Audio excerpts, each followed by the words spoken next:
حضرت امام جعفر الصادق علیہ الصلوۃ والسلام فرماتے ہیں کہ گرمی کے موسم میں جو خداوند متعال کی خوشنودی کے لیے ایک دن کا روزہ رکھے اور اسے پیاس لگے اور پیاس کی وجہ سے بے قرار ہو جائے، بے چین ہو جائے، تو خداوند عالم اس روزہ دار کے لیے 1000 فرشتوں کو معین فرماتا ہے کہ افطار کے وقت اس روزہ دار کے چہرے کو مس کریں اور اسے خدا کی جاودان نعمتوں کی خوشخبری دیں۔ مثال اس سال جو ہے روزہ گرمیوں میں ہے، اگلے سال بھی جو ہے روزہ گرمیوں میں ہی آئے گا، گزشتہ سال بھی روزہ جو ہے ان گرمی میں آیا ہے، تو گرمی کے موسم میں روزہ دار روزہ رکھ لیتا ہے، پیاس لگتی ہے اور پیاس کی وجہ سے بے قرار ہو جاتا ہے، بے چین ہو جاتا ہے، تو خداوند اس قدر مہربان ہو جاتا ہے کہ 1000 فرشتے اس کے لیے معین فرماتا ہے کہ میرے اس روزہ دار کے پاس جائیں، افطار کے وقت اس کے چہرے کو چھو لیں اور مس کریں۔ یعنی گویا ایسا ہے کہ ایک ماں کی طرح، ایک مہربان باپ کی طرح جو ہے جب بچہ روزہ رکھ لیتا ہے تو ماں بے قرار ہو جاتی ہے، اور جب افطار کا وقت نزدیک آ جاتا ہے اپنے اس بیٹے کو یا بیٹی کو، اپنی اولاد کو اپنے پاس بلا لیتا ہے، اس کے سر پہ ہاتھ پھیرتا ہے، اس کے چہرے پہ ہاتھ پھیرتا ہے تاکہ بچہ جو ہے آرامش کا احساس کرے۔ خداوند 1000 فرشتوں کو معین فرماتا ہے تاکہ اس روزہ دار کے جو ہے وہ خاطر تواضع کریں اور اسے جو خوشخبری جو ہے دے دیتا ہے خداوند متعال کی بے پایان نعمتوں کی خوشخبری۔ اگر ہماری چشم بصیرت واہ ہو جائے اور کھل جائے، ممکن ہے ان فرشتوں کی خوشخبری کو سن لیں، ممکن ہے کہ ہم بھی احساس کریں کہ واقعاً فرشتے جو ہیں میرے سر پہ اور چہرے پہ جو ہیں ہاتھ پھیر رہے ہیں اور مجھے خوشخبری دے رہے ہیں۔ یہ روزے کی فضیلت ہے۔ خداوند متعال نے بندوں کو نصیحت کی ہے کہ وَاسْتَعِینُوا بِالصَّبْرِ وَالصَّلَاةِ، نماز کے ذریعے اور روزے کے ذریعے استعانت طلب کریں، مدد طلب کریں خداوند متعال سے۔ حضرت امام جعفر الصادق علیہ السلام فرماتے ہیں کہ اس آیت میں صبر سے مراد روزہ ہے۔ وَاسْتَعِینُوا بِالصَّبْرِ وَالصَّلَاةِ، صبر اور روزے نماز سے جو ہے مدد حاصل کرو۔ صبر یعنی روزہ، صبر کا جو ہے ایک بہترین نمونہ جس میں تمام اقسام صبر موجود ہے، گناہوں پہ صبر، بھوک اور پیاس پہ صبر، اور جو ہے احکام شریعت پہ، اطاعت الہیہ پہ صبر، یہ تمام صبر کی اقسام تقریباً روزے کے اندر موجود ہیں۔ صبر کا ایک بہترین نمونہ روزہ ہے۔ تو فرمایا کہ خداوند متعال نے جو فرمایا کہ وَاسْتَعِینُوا بِالصَّبْرِ وَالصَّلَاةِ، نماز اور صبر کے ذریعے جو ہے مدد حاصل کریں خدا کی، تو صبر سے مراد روزہ ہے۔ جب بھی انسان کو کوئی مشکل کام درپیش آئے تو اس کو روزہ اور نماز سے مدد حاصل کرنی چاہیے۔ بزرگان دین جو ہیں ایسے کرتے تھے اور اب بھی کرتے ہیں، جب بھی مشکل مرحلہ آ جاتا ہے نماز پڑھنے جاتے تھے۔ ایسے علماء جو ہیں دیکھنے میں اور سننے میں آئے ہیں، ایسے بزرگان دین کہ جب علمی مشکل پیش آ جاتی،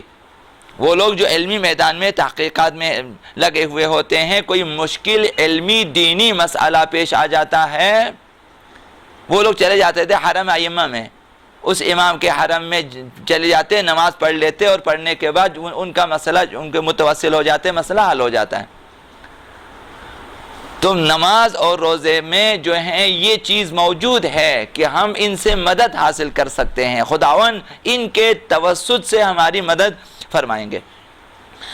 روزہ رکھیں تو خداوند اپنا وعدہ پورا کرے گا۔ خدا نے فرمایا کہ روزے سے مدد لے لیں۔ اب ہم نے رمضان والے کا روزہ رکھا، انشاءاللہ العزیز اگر ہم خداوند متعال کی خوشنودی کے لیے روزہ رکھیں، ہماری بہت ساری مشکلات خداوند بحسب وعدہ اپنی جو ہے اپنے وعدے کو پورا فرمائے گا اور ہماری مشکلات کو حل فرمائے گا۔ چونکہ انسان اپنی بہت سی مشکلات کو تنہا حل نہیں کر سکتا، یہ انسان کے بس میں نہیں ہے۔ عالم وجود میں آئیں، خدا کے علاوہ کوئی مددگار نہیں ہے۔ انسان ہمیشہ مشکلات میں ہے، اپنی مشکلات کو تنہا حل نہیں کر سکتا، خدا کے علاوہ کوئی بہتر، بالاتر، اصل کوئی مددگار اور ناصر موجود نہیں ہے۔ لہذا مشکلات میں امداد کا مطلب نماز اور روزہ کے ذریعے خدا سے اتصال پیدا کرنا ہے، رابطہ قائم کرنا ہے، کہ انسان نماز کے ذریعے، روزے کے ذریعے خداوند متعال سے رابطہ قائم کرے، تاکہ وہ مددگار حقیقی، وہ مشکل کشائے واقعی ہماری مدد کو آ جائیں۔ اور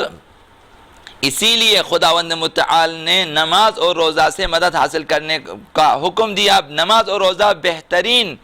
وہ وسیلے ہیں کہ ہم خدا سے رابطہ قائم کر سکتے ہیں۔ یہ اتصال، یہ رابطہ خداوند متعال سے اپنی مشکلات کی حل کے لیے، زندگی کی تمام مشکلات کے حل کے لیے، مادی، معنوی، سلوکی، عملی تمام مشکلات کے حل کے لیے جو ہے ہم نماز اور روزے کے ذریعے خدا سے رابطہ قائم کر سکتے ہیں۔ اس طرح ہماری مادی معنوی مشکلات جو ہیں وہ حل ہو سکتی ہیں۔ حضرت امام باقر علیہ السلام نے فرمایا کہ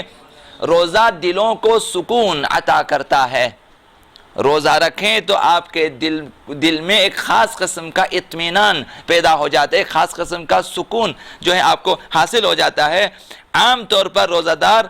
خاص طور پر ماہ رمضان المبارک میں اپنی بھوک اور پیاس کے دوران روزمرہ زندگی سے تعلق رکھنے والی اخلاقی کمزوریوں کی طرف متوجہ ہو جاتے ہیں۔ روزہ رکھیں پھر پتہ چلتا ہے انسان کو کہ مجھ میں کس قدر اخلاقی کمزوری ہے، کس قدر سلوکی کمزوری ہے، اور کس قدر عقیدتی ایمانی کمزوری ہے۔ ان سب کی آزمائش روزے میں ہو جاتی ہے۔ حتی الامکان دلوں کی کدورتیں، نفرتیں اور سماجی، اقتصادی، ثقافتی برائیوں کو برطرف کرنے کی کوشش کرنی چاہیے ہمیں رمضان المبارک میں۔